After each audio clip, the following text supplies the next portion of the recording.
Hello বন্ধুরা, আমি শেখ রাজু। এখন চলে এসেছি আমি এসআইআর হিয়ারিংয়ে।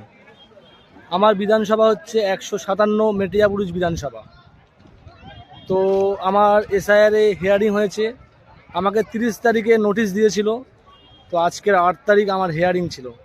দেখুন বন্ধুরা, কতটা ভিড় দেখুন।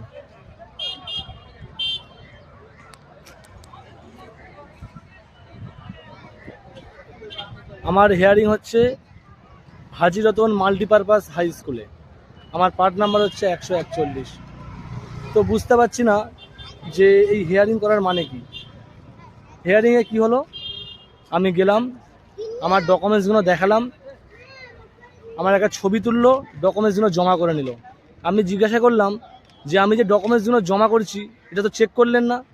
বলছে না, ওটা নাকি আলিপুরে চেক হবে। তারপরে আবার মানে নাম বাদ যাবার ব্যাপারটা আছে। তো ঠিক আছে, দেখা যাক। আমার কাছে একটা প্রশ্ন হলো নির্বাচন কমিশনের কাছে, যখন 90% মানুষকে যখন হিয়ারিংয়ে ডাকা হলো, তাহলে এসআইআরে ওই মানে ফর্মটা কী দেওয়ার কী দরকার ছিল? এসআইআর ফর্মটা দেওয়ার কী দরকার ছিল? আর 10%কে হিয়ারিংয়ে ডেকে নিতেন, তাহলে বুঝতে পারতেন আপনারা যে সবাই জীবিত আছে কি মৃত আছে। একটা নাটক বলে মনে হচ্ছে আমার। যাই হোক, নির্বাচন কমিশন যখন ডেকেছে, তো আমি আমার ডকুমেন্টস জমা করেছি। দেখা যাবে কি হবে।